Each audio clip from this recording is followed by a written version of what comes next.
and welcome back. This is Marla with Mad About Cards and Crafts, and today we're creating the Northern Lights for this frosty Christmas scene. This is my final Christmas card of the season on my channel, so I hope you enjoy. Here's a look at the cottage cut dies that I used to create this winter scene. I started with the winter house accessories, which comes with lots of little pieces to help build a nice holiday village.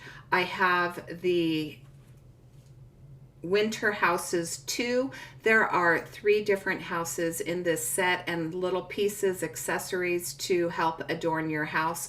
I think the Mountain and Tree Slimline from Cottage Cuts is one of the most detailed and the most beautiful slimline mountain scene dies out there.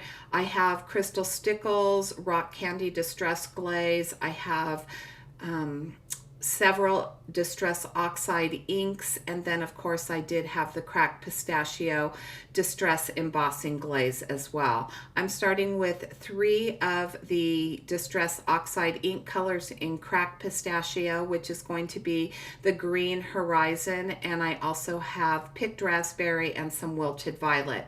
I cut out my mountains, and I'm using those mountains on this 8.5 by 3.5 inch card panel to just kind of measure where I need those that cracked pistachio to go to where I want the horizon.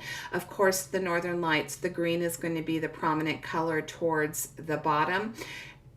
The top of the sky, of course, is going to be darker. So the Northern Lights tend to settle just a little bit lower if you've ever seen pictures. And then, of course, above that, you have the pitch black dark night sky. And so that's what I'm attempting with these 3 ink colors.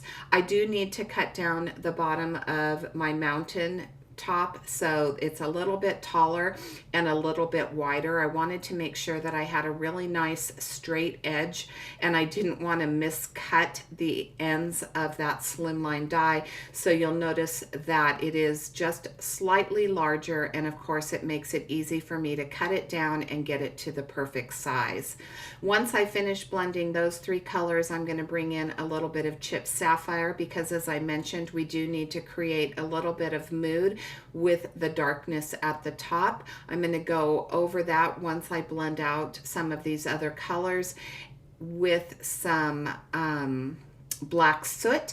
Here, because I'm using distress oxide and it's an opaque ink, it makes it much easier for me to add a little bit more green to my background, because I wanted that green to be just a little bit more prominent. And then of course I pick up the wrong brush, and again that opacity really helps, because I can just add a little bit of that cracked pistachio over the top and fix that boo-boo. Here's where I'm bringing in that black soot. It's going to allow, this is distress ink, it's a little bit more translucent, so it's going to allow a little bit of that chipped sapphire to still peek out underneath. Of course, I needed to add either snow or stars. You tell me, whatever you choose them to be, but I did want them to be very fine. Typically, I'm very heavy-handed with my white gouache, which is what this is. And I decided to use a much smaller brush so that I could give the illusion of either stars or snow. And of course, here I'm back with the second piece of that Mountain and Tree Slimline. Again, as I mentioned at the beginning of this video when I introduced this die, I just think that this is just one of the most beautiful die cuts for a mountain scene. Of course, I added the snow caps because this is a winter card, but you certainly could leave those off in the summertime and just add the pine tree line, which I'm not sharing today, and that would give you a wonderful summer mountain scene. So just adding that little bit of layer, having that second piece of layer really adds a little bit of dimension, and I love the jaggedness of these mountains. They remind me of the Rockies, which are absolutely beautiful. I'm going to trim off the edges. I did cut down the bottom of the panel off camera. That was easy enough to do, but again, I wanted to line this up perfectly and then trim it off the sides. I have inked up with some ice spruce a couple of the trees that are in the Winter House Accessories die set, and I am going to add a little bit of that rock candy stickles to the edge of these trees. I wanted to make sure that I get that frosty feel. And once I get the glue on the tips of these, I do set it aside to dry. Of course, I need to add a little bit of that sparkle to the mountains. If you've ever been to the Rocky Mountains, the snow is so much different than it is in the East. So in the East, you have a little bit more moisture in your snow, but in the Rocky Mountains, it does tend to be more glittery. You do have crystallization that you can see when you're driving on the side of the road, which is absolutely beautiful. And so I did want to recreate that here on both my mountainside, and that is a Lawn Fawn hillside die, and on the top of my mountains. So now we have our scene, our background all set, and it's time for me to start bringing in some of the houses. So these are the winter houses too, and I did put them together off camera.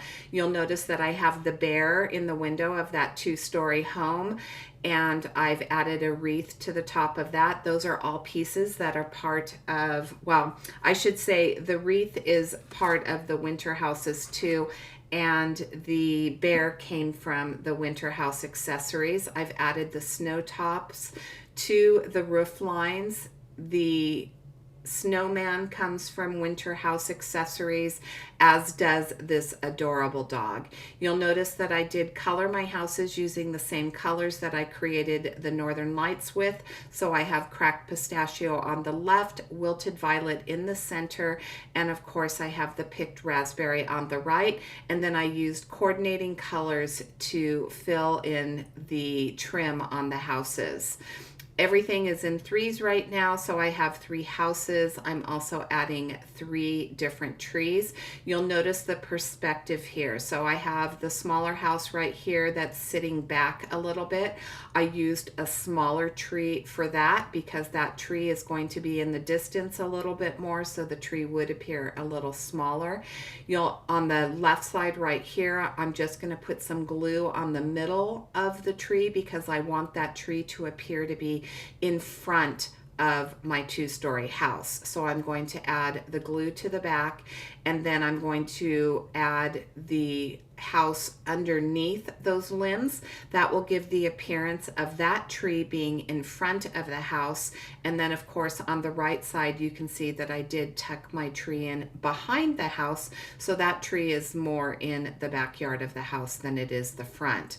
Because I do have that layer of the hillside, I needed to add a little bit of foam tape to the back of 2 of my houses because they are hanging over that hillside. So that's what I'm doing there. I have some pretty thin foam tape that I'm adding to the back, and that will keep everything stable.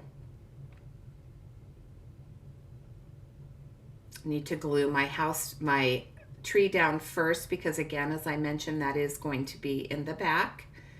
Now, I didn't finish off my houses. There are a couple more pieces that I do need to add. I am going to create a picture window, so I'm not going to add any panes to the window on the left because I did want that bear to show through. If I added the panes, it would cover him up just a little bit too much, but I am going to add panes to the upper portion of that window. Here is a lamppost. Again, this comes from the Winter House Accessories. As I mentioned, there are tons of little pieces in here that will help create a cohesive village scene. I'm going to add my snowman right in front. And I'm going to use my reverse tweezers just to hold that down to make sure that it dries in place. Here's my sentiment. I made a little bit of a boo-boo here. What I really should have stamped with is I should have stamped with the cracked pistachio distress oxide ink, which of course you can stamp with. I'm doing some heat embossing, so I'm using my anti-static tool, and then I'm going to add some VersaFine ink to my sentiment that says Merry Christmas. when you use distress glaze, and I've done this before and I don't know why I keep making this mistake, it's just like a mental block. The distress glaze is translucent, so it does have a little bit of that cracked pistachio coloring to it, but it will also pick up the colors underneath. So instead of my sentiment being the green, which is what I was looking for, it actually has more of a gray tone because it did pick up the purples and a little bit of that black soot in the background. I have an 8.5 by 3.5 inch card base. This is a top folding card base. And I'm going to add my panel to the top of that. Once I get this lined up, I'm going to start adding a few more of those little accessory pieces to my house. So there is a dormer on the top of this house, and I needed to add the roof line to that. So I'm adding that roof right there. I'm going to add another piece of snow to the top of that. So all of these little pieces add a little bit of dimension without adding the foam tape, which really brings these dies to life. It's something that I really appreciate about playing and using with these cottage cut dies. I have really found that I love scene building with dies. I am really enjoying the use, the dimension of these cottage cuts dies. I'm going to have all of the products that I use linked in the description box below.